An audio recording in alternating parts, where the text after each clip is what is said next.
Bismillahirrahmanirrahim. Assalamualaikum warahmatullahi wabarakatuh. Alhamdulillah, nahmaduhu wa nasta'inuhu wa nastaghfiruh wa na'udzu billahi min syururi anfusina wa sayyiati a'malina. May yahdihillahu fala mudilla lahu wa may yudlil fala hadiya lahu. Asyhadu an la ilaha illallah wahdahu la syarika lahu wa asyhadu anna Muhammadan 'abduhu wa rasuluhu. Allahumma shalli wa sallim wa barik 'ala nabiyil huda wa 'ala alihi wa ashabihi wa man walah, amma ba'd.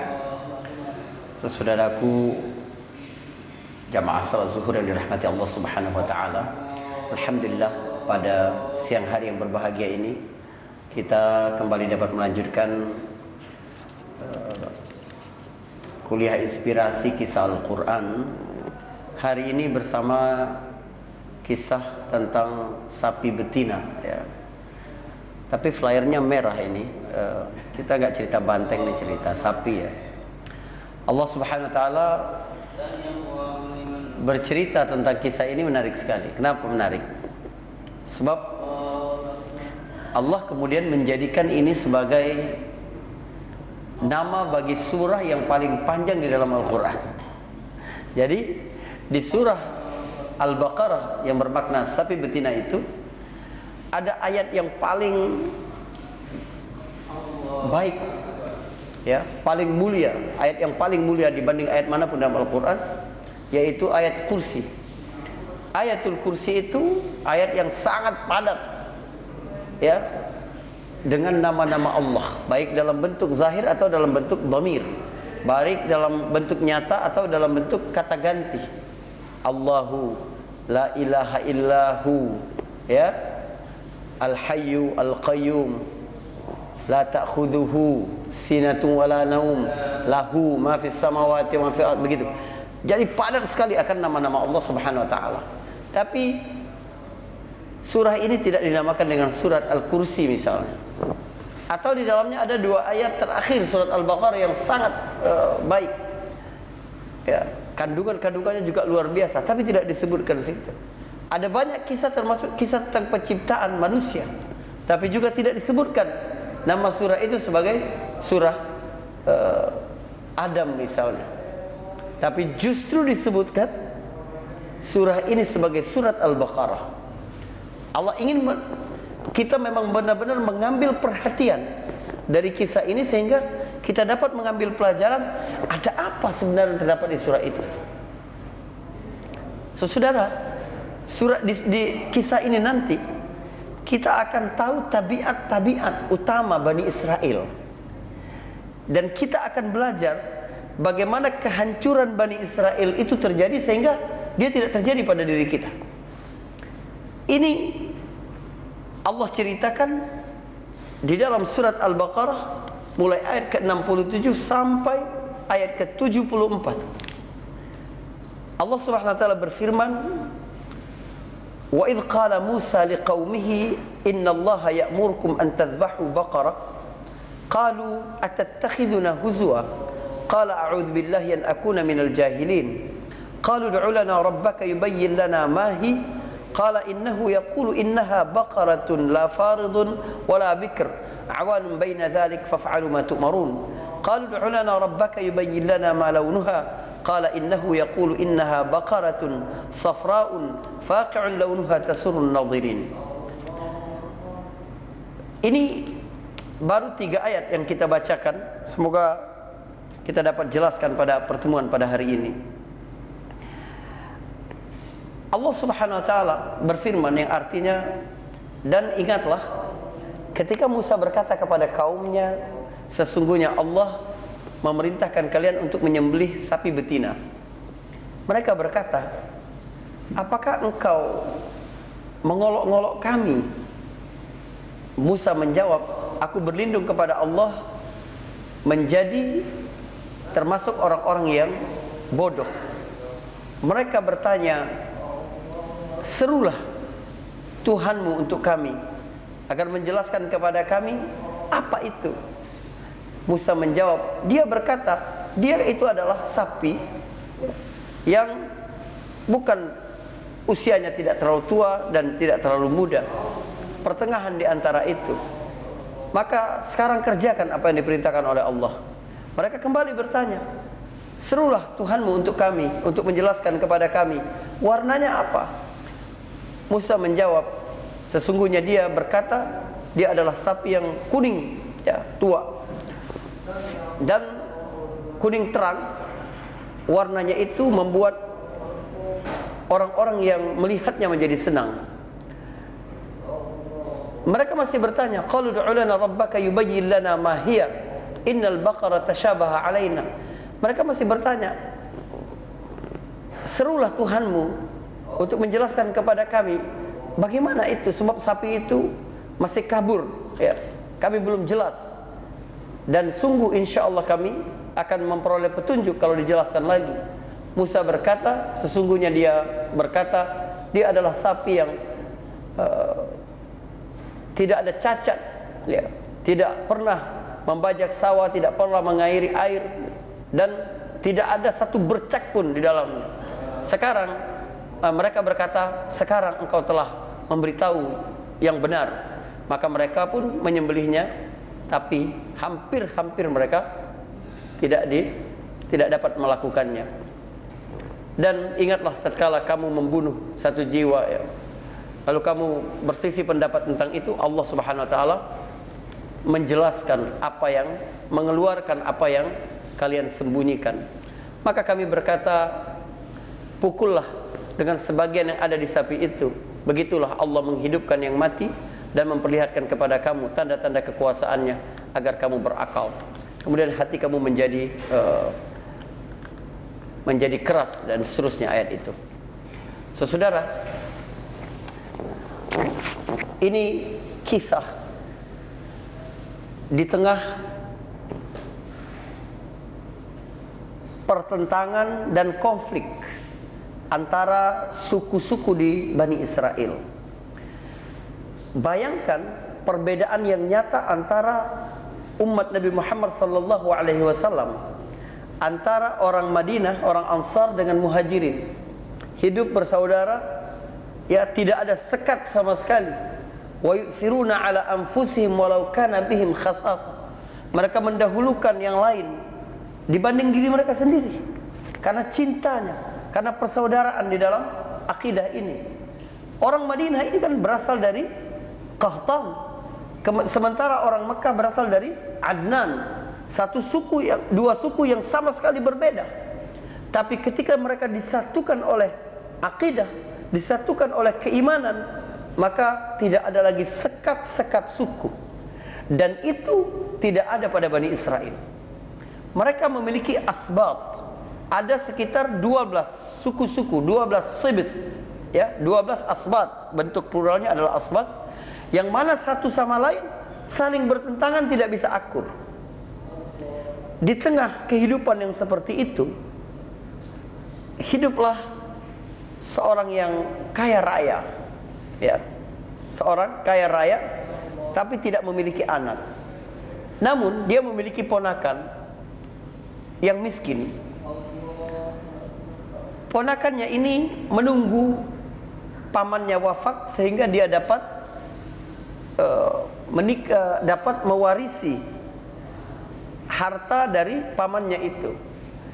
Di lain versi, pamannya ini memiliki seorang anak perempuan, sehingga warisnya juga akan dapat kepada ponakannya yang laki-laki.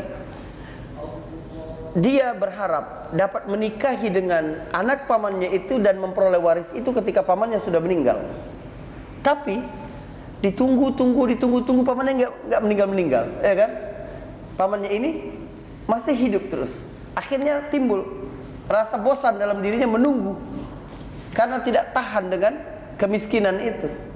Akhirnya dia bunuh pamannya ini.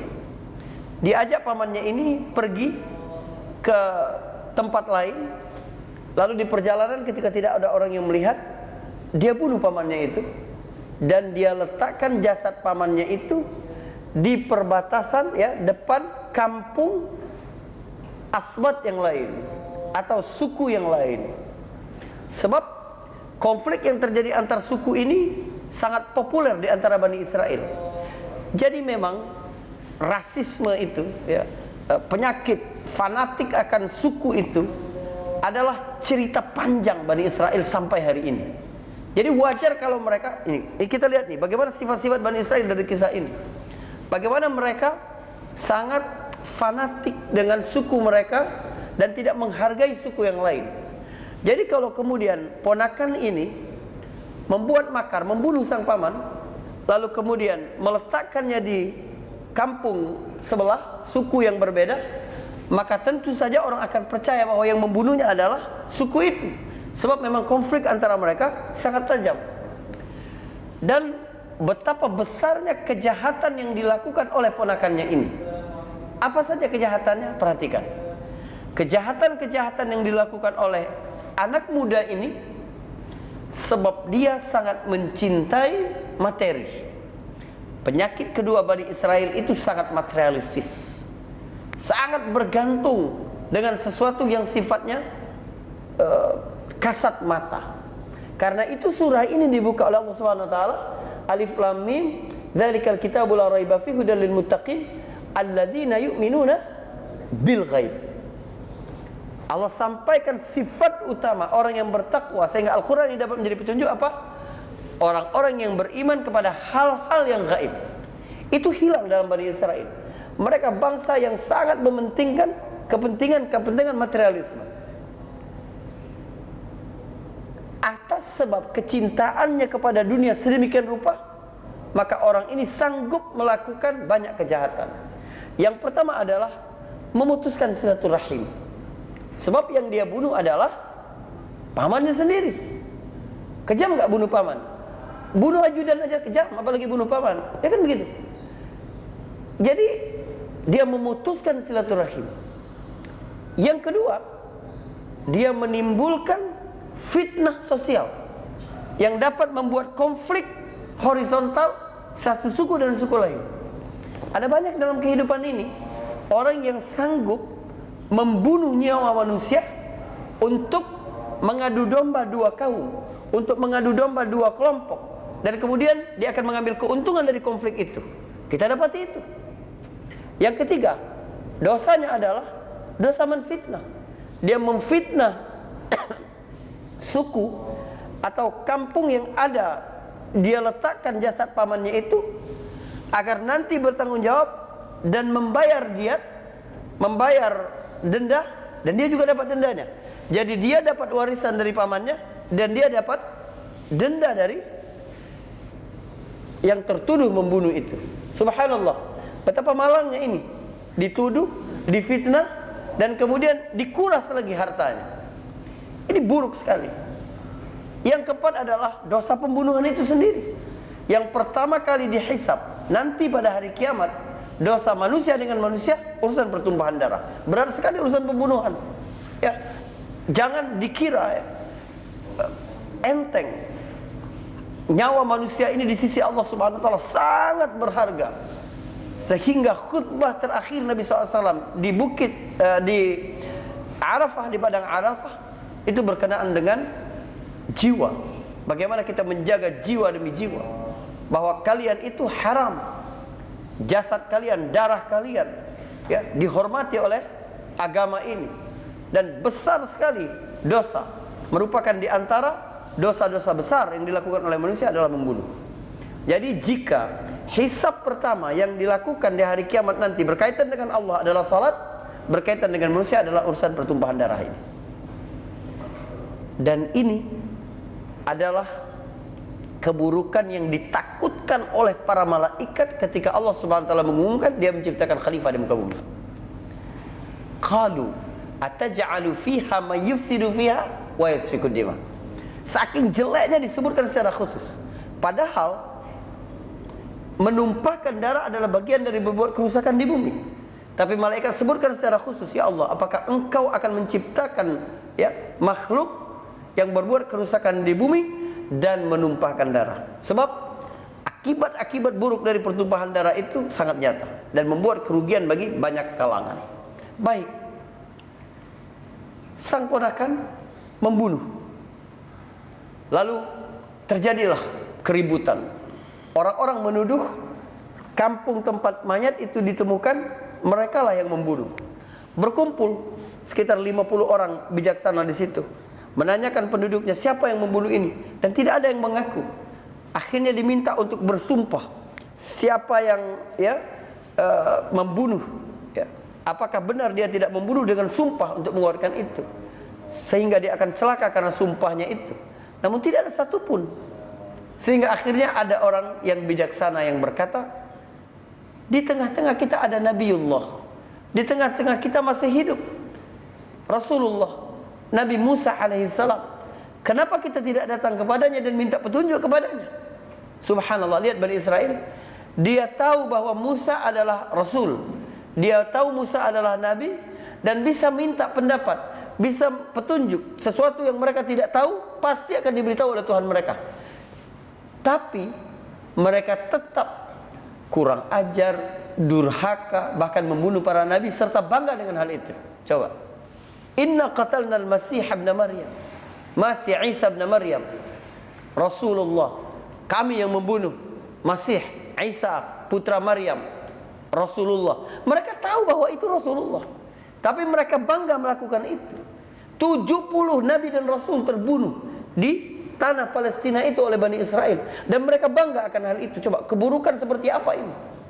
Jadi kalau kemudian mereka melakukan pembunuhan di Palestina pada hari ini, bukan nabi, bukan dari kalangan mereka, dan bukan dari agama mereka, mereka menganggap memang remeh sekali. Tidak ada kejahatan yang mereka merasa ada beban dalam diri mereka, mereka selalu melakukan satu kriminal. Enggak ada. Jadi seluruh himbauan, kecaman-kecaman dari badan-badan dunia, dari negara-negara, bagi mereka tidak ada arti, tidak ada arti. Karena mereka memang bangsa yang sangat menganggap remeh urusan pertumpahan darah ini. Apalagi bukan dari kalangan mereka. Baik. Ini satu kisah terjadi. Maka mereka pun datang kepada Nabi Musa alaihissalam minta petunjuk. Nabi Musa, tolong kasih tahu Musa, siapa yang membunuh orang kaya ini, pengusaha ini. Nabi Musa pun segera sujud berdoa kepada Allah memohon petunjuk. Allah perintahkan kepada Musa untuk menyuruh Bani Israel menyembelih sapi. Subhanallah, lihat. Kisah ini penuh simbol, teman-teman sekalian. Apakah Allah tidak mampu langsung berkata kepada Musa, Musa, pembunuhnya adalah ponakannya sendiri? Tapi tidak. Bani Israel dapat selalu melakukan hailah, mengelak dari hukum. Dia bilang, oh enggak ada yang melihat aku, enggak ada. Walaupun ini dari Nabi Allah, walaupun sudah ada petunjuk begitu, maka tidak langsung Allah sebutkan pembunuhnya adalah fulan. Tapi melalui sesuatu yang tidak dapat dibantah lagi, sehingga Allah mengeluarkan yang mereka sembunyikan itu dan mereka tidak dapat membela diri. Maka Allah perintahkan mereka menyembelih sapi. Kenapa sapi? Kenapa tidak onta? Kenapa tidak domba? Kenapa sapi bizat? Kenapa? Sebab mereka menyembah sapi. Maka Allah Subhanahu wa taala ingin menjadi simbol kepada mereka semua bahwa sembelih yang kalian anggap besar, sembelih yang kalian anggap agung, itu tidak ada apa-apanya. Sekarang kalian tunduk kepadaku karena kalian sedang butuh kepadaku. Dalam kondisi normal mereka nggak mau menyembelih sapi, tapi sekarang sembelih.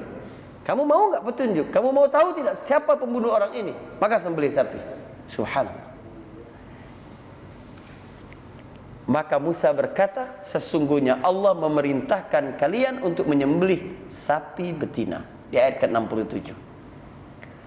Mereka berkata, Musa, engkau ini sedang mengolok-olok kami ya? Maksudnya kami datang kepadamu untuk minta petunjuk siapa pembunuh pengusaha ini. Kok kamu malah nyuruh kami bunuh sapi? Kami menyembelih sapi. Padahal mereka sudah percaya kepada Nabi Musa alaihissalam bahwa akan ada petunjuk dari sini. Dan mereka sudah punya bukti sebelumnya bahwa segala sesuatu yang dilakukan oleh Nabi Musa alaihissalam berdasarkan petunjuk Allah, walaupun tidak masuk akal, pasti ada jalan keluar di situ. Nabi Musa melemparkan tongkatnya lalu menjadi ular dan membuat penyihir-penyihir Fir'aun semuanya kalah. Nabi Musa alaihissalam memukul batu lalu memancarkan air sehingga mereka minum dari situ. Nabi Musa memukul laut dan laut terbelah dari situ. Sekarang Nabi Musa perintahkan mereka untuk menyembelih sapi. Tinggal ikut saja sembelih. Tapi itu bukan sifat Bani Israel. Sifat Bani Israel pertama adalah membantah, walaupun itu syariat. Jadi kalau orang suka membantah syariat, perintah Allah Subhanahu wa taala, semuanya didebatkan, seolah-olah ini bukan dari Allah Subhanahu wa taala. Seolah-olah itu adalah teman sekolah dia, seolah-olah itu adalah orang yang lebih bodoh daripada dia. Ini kan penyakit Bani Israel banget yang menghinggapi kaum muslimin ketika mereka menolak syariat seperti itu. Maka mereka berkata, engkau mengolok-olok kami wahai Nabi Musa. Sifat suka mendebat. Sifat kedua apa dari kalimat ini? Sifat lainnya adalah kurang ajar kepada Nabi, ya, tidak sopan kepada Nabi Allah. Coba bayangkan, mereka bilang, Musa kamu ngolok-ngolok kami. Ini kan bukan sifat orang yang memiliki karakter, suka mengolok-ngolok, tidak suka. Tapi walaupun umatnya Bani Israel ini sangat kurang ajar kepadanya, Nabi Musa alaihissalam mengajarkan kita para da'i, para ustadz, para penyeru amar ma'ruf nahi mungkar, siapapun kita, untuk tetap berbicara sopan kepada yang kita dakwahi. Nabi Musa berkata, a'udzubillahi an akuna minal jahilin. Aku berlindung kepada Allah daripada menjadi orang bodoh. Sebenarnya Nabi Musa mau ngomong apa? Kalian ini bodoh ya. Gitu loh. Tapi Nabi Musa gak mau menuding mereka, menunjuk mereka. Kalian ini bodoh, jangan sampai aku seperti kalian. Nabi Musa pengen ngomong begitu, tapi dengan bahasa yang sangat halus. Aku berlindung kepada Allah untuk menjadi bagian dari orang bodoh. Kita kalau berdakwah mengajak orang lain harus hindari kata-kata yang kasar, kata-kata yang membuat orang lari. Jangan. Mereka berkata, ud'u lana rabbaka yubayyin lana mahi. Lihat, ini pertanyaan mengolok-ngolok. Mereka berkata, serulah Tuhanmu untuk menjelaskan apa itu. Sudah jelas-jelas Nabi Musa bilang Allah perintahkan menyembelih sapi. Seolah bilang begini, saya bilang, tolong ambilkan ayam gitu. Terus anak saya bilang, apa tuh ayam Pak? Ayam itu apa sih? Apa sih? Gitu. Itu kan mengolok-ngolok. Sudah jelas sekali saya bilang ayam. Begitu juga Allah sudah jelas sebut sembelih sapi. Mereka bilang, apa? Sapi itu apa? Mereka bilang begitu. Mereka tidak bilang apa ciri-ciri sapinya, berapa umur sapinya, apa warna sapinya. Tidak. Pertama mereka sampaikan adalah, qalu ud'u lana rabbaka yubayyin lana ma hiya. Apa itu? Padahal dia sudah tahu ini adalah Baqarah. Ini adalah sapi betina yang diperintahkan itu. Dan mereka berkata kepada Musa, lihat kalimat mereka, serulah Tuhanmu. Padahal mereka beriman kepada Nabi Musa. Mereka tidak berkata qalu ud'u lana rabbana, serulah Tuhan kami. Tapi seolah-olah Tuhan punya Musa saja. Musa panggil Tuhanmu itu, tanya Tuhanmu, bukan Tuhan kami. Kurang ajar kepada Nabi, kurang ajar kepada Allah. Sifat lain Bani Israel. Subhanallah, baru 1 ayat setengah nih, kita sudah dapat berapa banyak keburukan-keburukan, sifat-sifat dasar bagi Bani Israel. Musa berkata, Allah menjawab, ya, sapi betina itu, barulah Musa sebutkan karakteristik sapi itu.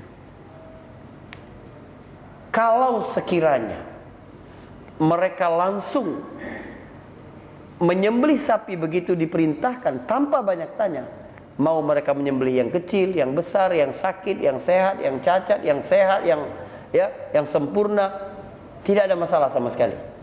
Tapi begitu mereka mempersulit agama mereka, maka Allah balas dengan mempersulit lagi. Karena itu Nabi SAW dalam sebuah hadis disebutkan, ma khuyyira Rasulullah SAW bi amrayni illa ikhtara bi aisarihima malam takun isman. Rasulullah SAW tidaklah dipilihkan kepada 2 perkara kecuali dia memilih yang lebih mudah, selagi itu belum dosa. Selagi itu bukan dosa, Rasulullah pilihkan yang paling mudah. Dan itu beragama.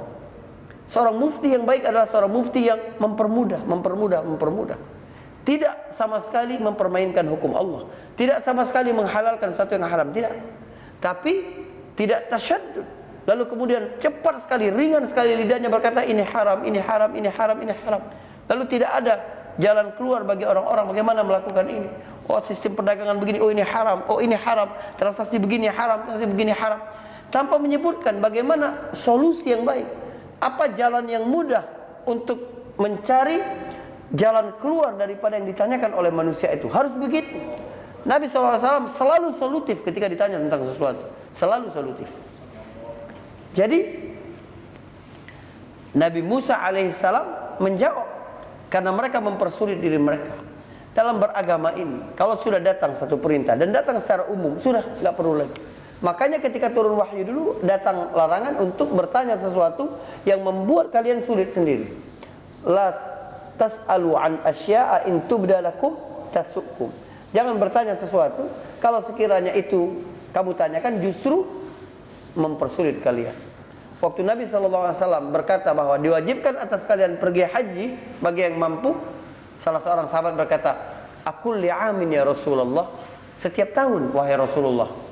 Berubah muka Nabi dan berkata, kalau aku bilang setiap tahun, la wajabat, maka akan wajib haji itu setiap tahun. Jadi jangan tanya. Kalau sudah diperintahkan, asal perintah itu tidak menunjukkan pengulangan. Sekali saja melakukan sudah. Kalau datang dalam bentuk umum, nggak boleh lagi. Kita mempersulit diri kita. Tapi ini Bani Israel. Dan mereka terus bertanya. Dia tanya, sapi itu seperti apa? Oke, usianya pertengahan. Kemudian tanya lagi, sekarang kamu lakukan, kata Musa. Segera lakukan. Musa sebut, faf'alu, maka segera lakukan. Udah, nggak usah banyak tanya lagi. Masih nanya lagi. Mereka tanya, warnanya warna apa? Akhirnya disebut warna kuning. Ya, kuning terang, dan membuat orang melihatnya itu menjadi senang. Mereka masih bilang, itu kan banyak sapi seperti itu kan masih buram bagi kami belum jelas sekali seperti apa. Insya Allah, ya, jelaskan lagi wahai Musa, sapi seperti apa? Insya Allah kami akan dapat petunjuk kalau kamu jelaskan lagi. Coba perhatikan, kalau tidak ada kata insya Allah ini, udah, mereka nggak mungkin bisa dapat melakukan itu. Jadi satu-satunya kebaikan dalam dialog ini adalah kata insya Allah itu. Sehingga mereka pada akhirnya dapat menyembelih sapi itu. Allah sampaikan lagi, mereka mempersulit, Allah sulitkan benar.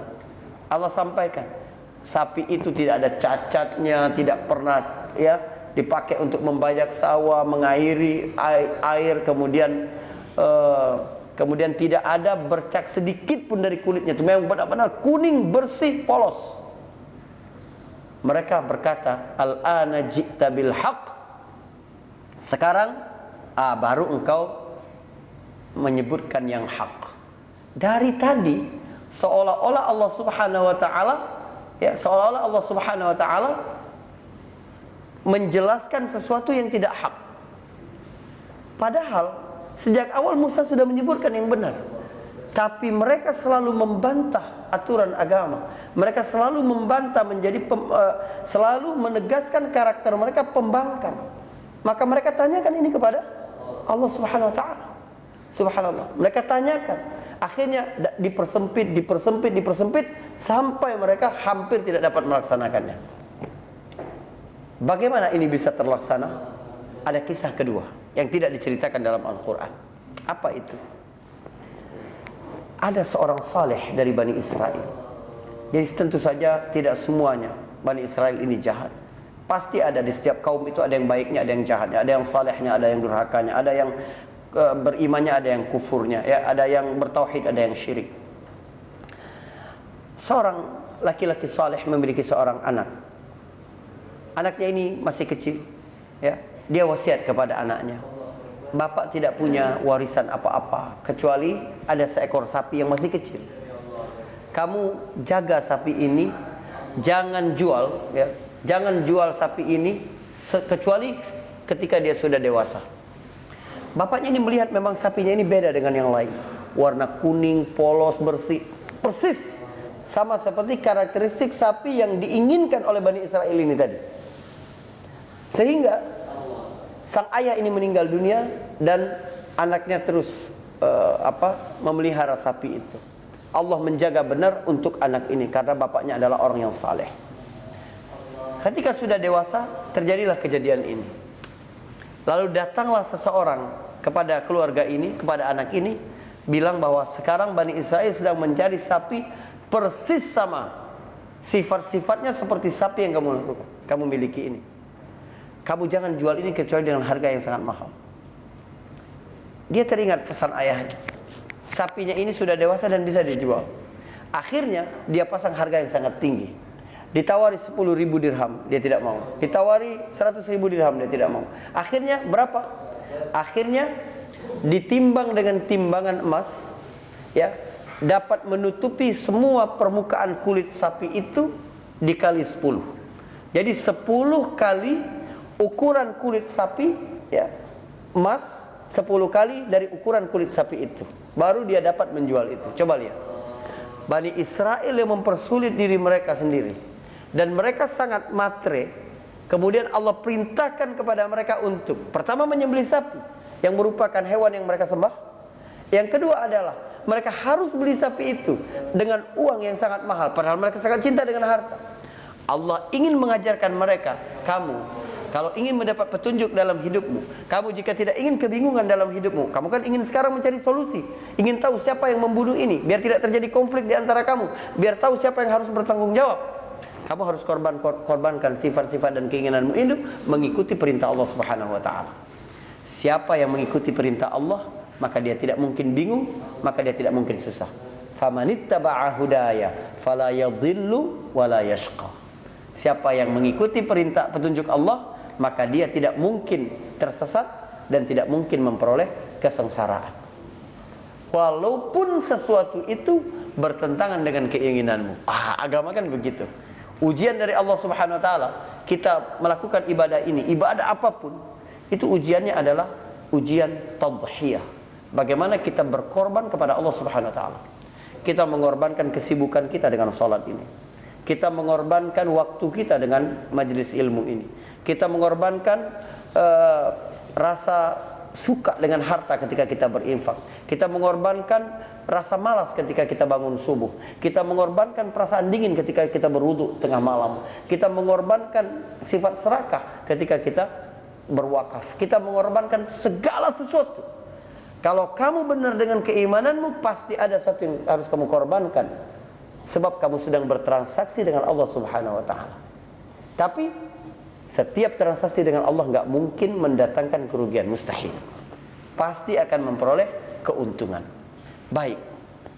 Akhirnya mereka datang kepada anak ini dan membeli sapi itu dengan harga yang sangat fantastis. Barulah sapi itu disembelih. Waktu disembelih, ya, Musa memerintahkan mereka ambil satu dari bagian sapi itu. Ada yang menyebutkannya ekor, ada yang menyebutkannya adalah tulang dari sapi itu. Dipukullah kepada pengusaha yang terbunuh tadi. Lalu dipukul, pengusaha itu pun bangun. Dia sudah mati bangun. Musa bertanya, siapa yang membunuh? Dia berkata, anak saudaraku, ponakan yang membunuh itu. Lalu pengusaha itu pun kembali wafat seperti tadi. Sehingga akhirnya selesailah persoalan di situ. Sesudah yang dirahmati oleh Allah Subhanahu wa taala. Jadi kita dapat pelajaran berharga di sini bahwa dalam hampir setiap cerita di masing-masing peradaban selalu ada cerita tentang bagaimana Tuhan menghidupkan orang yang sudah mati. Untuk menjadi pelajaran bahwa betapa kuasa Allah Subhanahu wa taala itu nyata dalam setiap keyakinan-keyakinan. Dan ini adalah pesan bahwa salah satu rukun iman yang paling pokok setelah keimanan kepada Allah Subhanahu wa taala adalah keimanan kepada hari pembalasan, hari kebangkitan. Karena itu Nabi SAW ketika sedang berada di Bukit Safa, pertama kali dia berdakwah apa? 3 hal. Beriman kepada Allah, tidak ada Tuhan selain Allah, dia yang satu-satunya yang patut disembah. Beriman kepada Rasulullah bahwa dia adalah utusan Allah, dan beriman kepada hari akhir. Pada hari pertama Nabi berdakwah, Nabi langsung mengatakan, la tamutunna kama tanamun wa tastayqizuna kama wa la tub'atsunna kama tastayqizun wa la tuhasabunna bima ta'malun. Kalian akan mati sebagaimana kalian tidur, kalian akan dibangkitkan sebagaimana kalian bangun dari tidur, dan kalian akan dihisab amalan-amalan yang kalian lakukan di dunia ini. Karena itu kisah ini tentang betapa materialisnya orang-orang Bani Israel, betapa mereka mencintai dunia, tapi Allah buka kisah ini dalam surah Al-Baqarah, alladzina yu'minuna bil ghaib. Seolah-olah Allah ingin sampaikan obat dari penyakit cinta dunia, obat dari sifat materialistik yang akut dalam masyarakat adalah kembali beriman kepada yang gaib, beriman kepada Allah, beriman kepada hari kiamat, beriman kepada takdir, beriman kepada gaib. Semua itu bagi kita. Tapi itulah obat dari banyak hal. Seolah-olah kamu membaca kisah ini, ada banyak sekali problematika dalam hidup kamu dapat terselesaikan melalui pelajaran-pelajaran dari kisah yang pendek ini.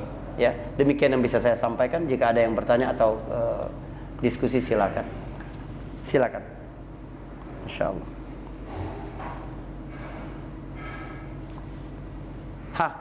Jelas semua insyaallah. Ada berapa sifat-sifat Bani Israel yang sudah kita inventarisir pada hari ini? Banyak sekali ya. Baik, ini menjadi pelajaran. Allah Subhanahu wa taala setiap kali berkisah, maka yang harus pertama hadir dalam pikiran kita adalah ma maghzal qissah.